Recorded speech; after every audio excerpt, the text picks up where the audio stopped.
Hey guys, it's Mitch. How's it going? We've only got a few issues left of Stephen Platt drawing Prophet that we haven't covered, so we're going to give each of them the attention they deserve. So today we're taking a look at Prophet Volume 2, Number 2. But just before we get into it, if you enjoy the channel, if you feel like you might want to help out a little bit, go subscribe on my Patreon. Links are in the description, gives you early access to everything I do. Helps out the channel, helps to buy new comics. So last time we checked out issue 1 of this, and what had happened in that was that they had a new writer, Chuck Dixon, who was trying to introduce something resembling a narrative. So Kirby was dead at the time. Chuck Dixon decided, no, that's not the case. He's actually lost in the time stream. He decided to bring in Dr. Wells, who's the doctor who originally put him together, and he introduced the idea that Prophet basically reincarnates throughout history. So that's interesting. More interesting, at least, than he's Captain America, only extreme. So we can take a look at the cover here to start. That's a pretty good one, although it is starting to lose a little bit of intensity. We saw it in issue 1, where the intensity had started to drop, but it had been balanced with a more solid foundation in drawing fundamentals. And we're going to see that continue to happen throughout this series. I think part of it is probably schedule related. I think Rob is constantly on Stephen Platt at this time to try and get his work completed more quickly.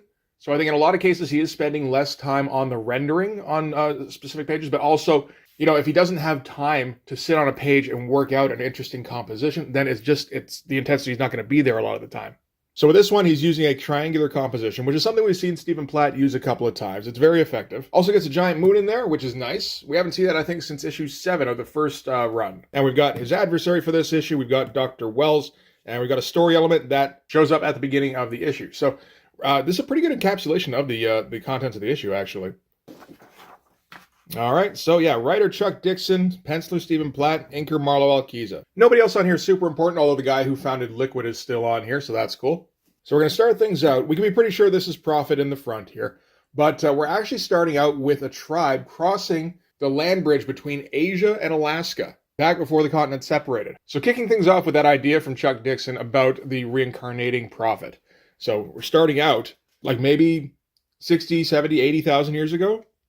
Cool shot of him here, not too bad. And when they cross the bridge and they come into the new land, they're confronted by, I guess, woolly mammoths and crazy monkeys. Why not? And that's a bit more like it. Not the most imaginative double-page composition for this, but all the intensity is there for this shot, at least, with the, you get the bit of a Dutch angle.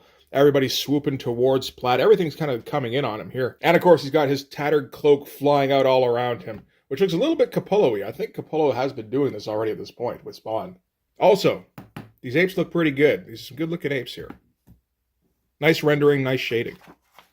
So Prophet, of course, whoops all the apes with his mighty stick of destiny. Again, pretty great shot. I wonder if this is supposed to be level, or if it's supposed to be like he's on the side of a mountain, basically, or a hill. Because if it's supposed to be level, it's more like that, and he's just about to fall over, which I find kind of funny. So anyway, they drive off the monkey horde, and they look at their fertile new land, and how they're going to build America with it. And then we cut back to Prophet back in present day, and he's being told all this by Dr. Wells. He asks, how does Dr. Wells even know this? Dr. Wells is like, you already told me about all this yourself. So Dr. Wells is here to remind Prophet of who he is. Basically just, he's going to give him an info dump with his new continuity that we all have to know about. But first what we need to do is we need to go and rescue Kirby from the time stream. So Kirby, in the last issue, said he was lost in the time stream somewhere. He didn't know where. And Prophet brings up, okay, if he's lost in the time stream and we have the capability to travel in the time stream, there shouldn't be a ticking clock element. And Dr. Wells is like, but there is. And we get this giant kind of 2-page shot of the two of them in this big control room, which is a great looking shot. I don't know how necessary it is. Maybe Platt thought there was going to be more exposition here. That must be the case. But yeah, pretty cool drawing. So Dr. Wells explains that they only have like a 20-minute gap to travel back to wherever Kirby is. They do figure out that he's in, I think it's ancient Egypt probably, or maybe like Mesopotamia, something like that. I don't know that he does a very good job of explaining why they only have a short window, but it's good enough that you can get through the issue. Like, you're already reading a copy of Rob Liefeld's Prophet. You're not expecting it to make any kind of sense or, be smart at all. So even attempts at storytelling are kind of appreciated. Still going with the double-page layouts on this. In this case, it kind of backfires because you start here to read and you go down here. But then that does leave these bubbles up here, and you're not sure exactly where they're supposed to be. And honestly, they don't really fit into the dialogue anyway. Like, there is no obvious place where you go, I was supposed to read down here and then back up here, I guess. And I mean, that might be the case, but it doesn't exactly, like, these bubbles aren't even required, it feels like. And Platt's decided that one way to cut down on his drawing time is to just make Prophet's hair a graphic. I mean, I don't blame him, like, the amount of time you spend just drawing fucking strands of hair sometimes. So Prophet's gonna go teleporting through the time stream after his little buddy. We got another cool shot here. Always a good idea to just, I guess, to do a low angle, Dutch angle shot. If you want to do that super dramatic shit, which, I mean, Stephen Platt tends to want to do.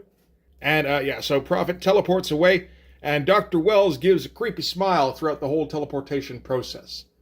Not sure if it was intended to be creepy. I guess it must have been. And then we get this cool shot of Prophet being teleported. And, I mean, there's a little bit of CG effects going on, but I think not as much as it looks like at first glance. I think most of this is drawn. And it looks pretty wild with, like, it's this concentric circle thing going on where there's, like, swipes of Prophet being taken out of him. That's a pretty sick shot for a splash. So Prophet comes to, and the first thing he sees is a wall of hieroglyphs. And this was something they mentioned earlier in the issue that they could see, but it was damaged, I think, either in the time stream or the version that had made it to present day, which would make some sense. So we learned that Kirby, the tiny man, showed up with his gun and saved whatever people this is, but then some alien-looking dude showed up and captured Kirby, dragged him off to a temple, and then a fox showed up. And we learned also that fox apparently is a symbol of the moon. So, I mean, there's some kind of mystery unfolding stuff going on here, I suppose. Another low Dutch angle, and another one. He's just kind of doing them constantly now. That seems like a bit of a cheat to make sure your comic's not boring. So Prophet keeps checking out the hieroglyphs to figure out where they should go to next, but then the alien robot guy who was in the hieroglyphs appears and is familiar with 20th century English, and is also familiar with Prophet because he knows Kirby. So he is the guy from the hieroglyph, he is the one who captured Kirby, and theoretically, at least, he's the guy who should know where he is now. So we're going to get a decent little battle scene, not nearly as intense yet as was in the last issue or in any of the previous stuff that we've seen Platt draw.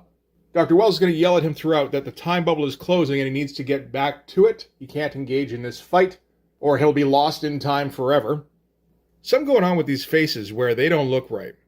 I mean, Stephen Platt faces tend to look a little weird anyway, but it's not the right kind of weird.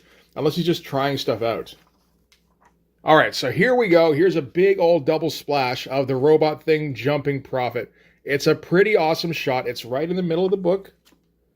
Very nice. Always appreciate that. And it looks an awful lot like one or two of the splashes we saw in Soul Saga, actually.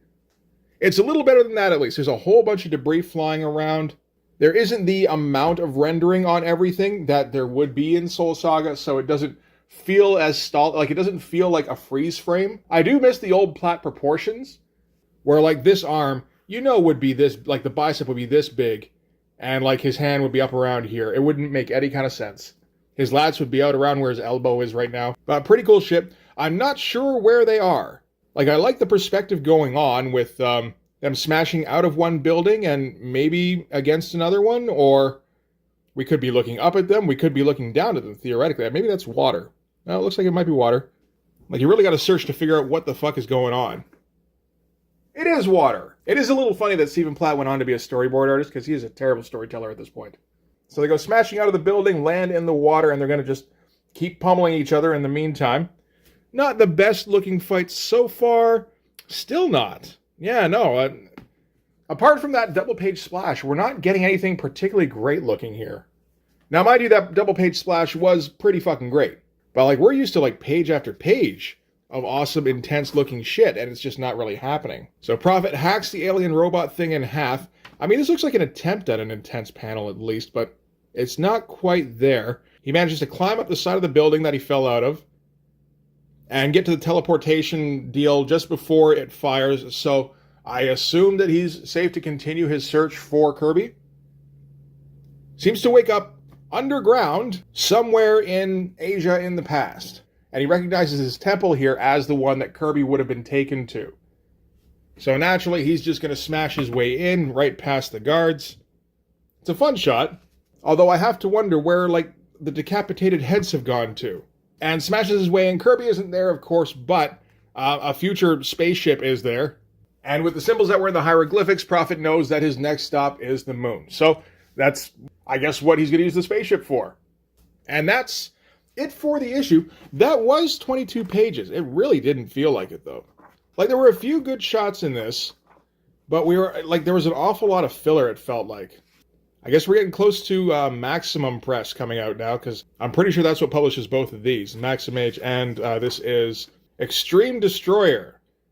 Extreme, we ran out of appellations that make sense. Like, Extreme Prejudice made a little bit of sense. Extreme Sacrifice, like, yeah, okay, sure. Extreme Destroyer doesn't mean fucking anything. And with the giant perm and the braids. Yeah, that's a Rob character, all right. All right, so that's it for Prophet number 2. That would be a pretty short video if we stopped there. So I guess we should probably move on to Prophet number 3, huh? And you may be thinking, well, I'm sure you could talk about something more than what you've already talked about. I mean, Christ, I talked about Team Youngblood number 1 for 23 minutes.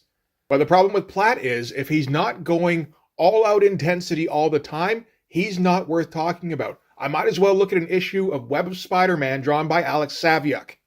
It'll be fine, it'll be competently drawn, and there will be nothing of note on a given page. That's where we're at right now. Team Youngblood number 1, at the very least, looked bad, with a couple of, promising moments. That's something I can talk about. Complacent, competent art is just not noteworthy, and in 1995, that's where Stephen Platt is. So, Prophet number 3, there is next to no story, as can be expected. What you may not expect, though, is that Stephen Platt's work rate is going to go down significantly in this issue. So, we can start with the cover here. That's an okay cover for anybody except Stephen Platt. This is a guy standing. Not exciting. Yeah, the rendering's pretty good, and he has an oddly small head. And some of the technology stuff here is pretty fun. But, I mean, if you look back, this was the first we saw of Stephen Platt in Image. Like, unquestionably badass. That doesn't quite cut it as much. It's a little silly looking, which is fun.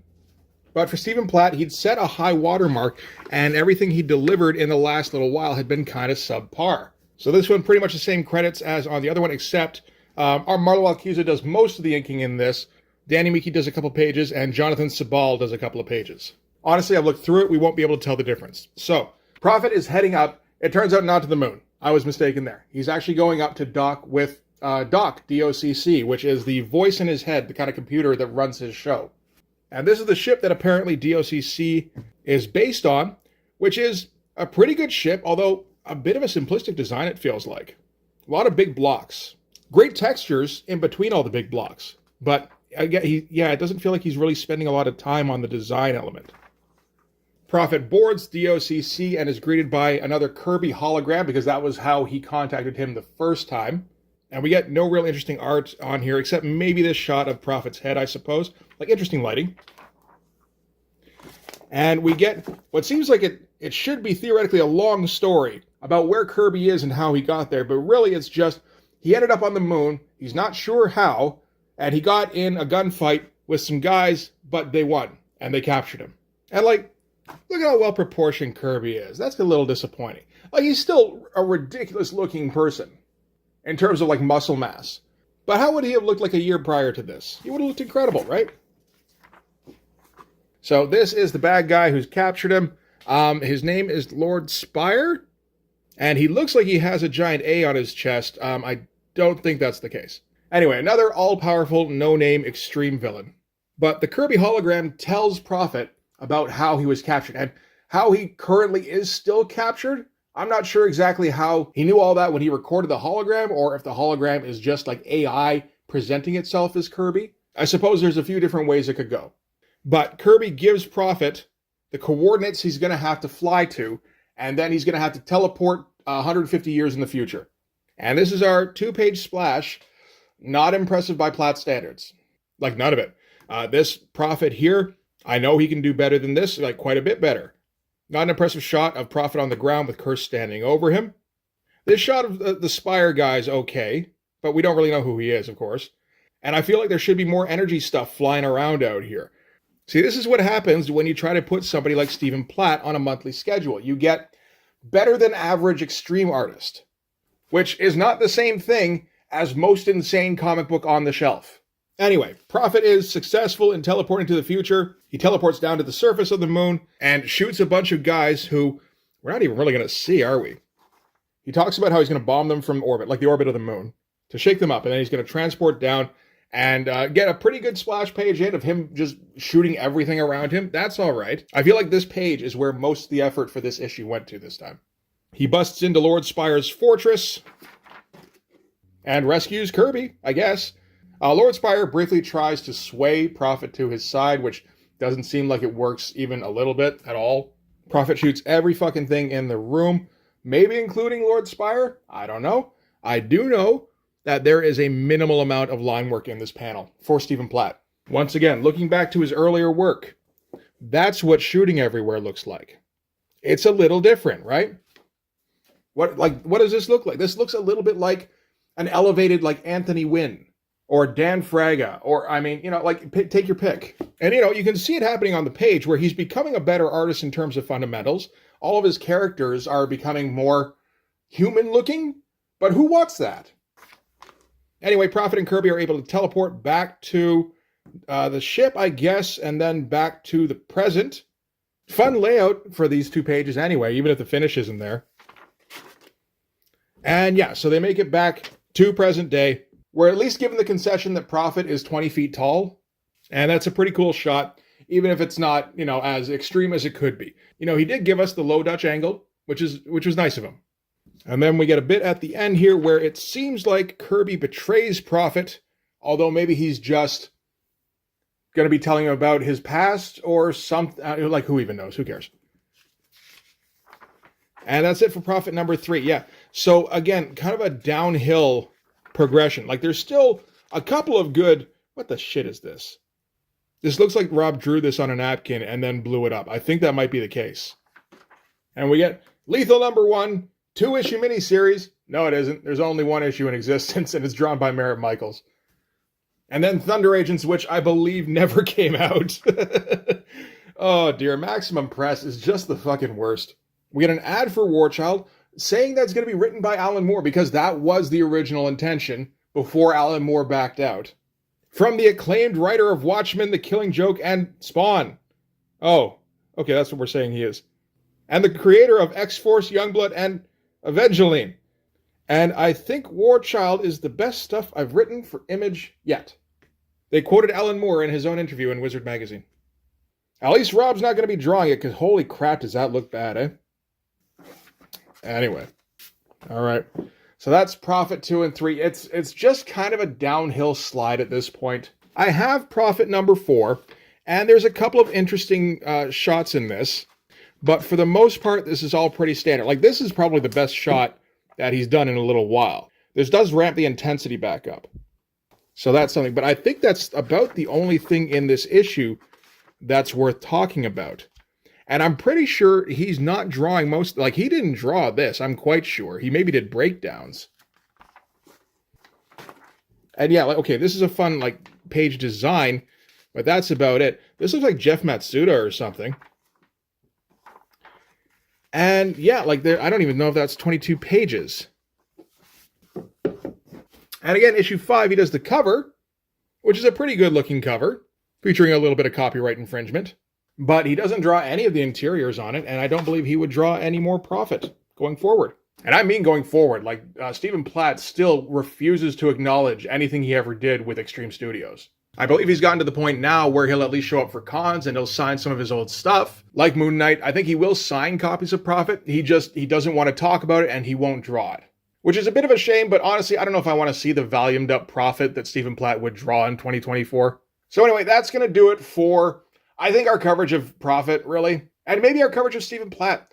I mean, the amount of comics that Stephen Platt produced that are actually interesting, where he stands out from the crowd, are extremely few. It's his Moon Knight run, it's his first run on Prophet, which is 5 issues and a couple of covers, and it's issue 1 of Prophet Volume 2. And then after that, not so interesting. He loses all intensity, and he just becomes another guy who can draw very well. But hey, at least we have those 10 or 12 issues. I'd like to hit those Moon Knight ones someday, because those are fucking bonkers. I don't think I'll be hitting his first issue anytime soon, unless they release it as a facsimile edition. Because from what I last saw, getting a copy of that will run you about $400. It's first published work of a very brief superstar, and it's a dying book, so it probably had a really low print run. So anyway, I'm pretty sure we'll find somebody else to fetishize eventually, but for this one anyway, that's going to do it. Thanks very much for watching. If you like this video, please hit like, hit subscribe, hit the notifications so you know when the next one's coming out. Go over and subscribe on my Patreon. It gives you early access to everything I do, from the Blood Force stuff to the YouTube videos before they get uploaded to YouTube, as well as some Patreon exclusive content. You can also follow me on Instagram and DM me there for commissions, and you can join the Blood Force Discord server. But yeah, that's going to do it. Thanks again for watching, guys. I'll see you in the next one. Bye-bye.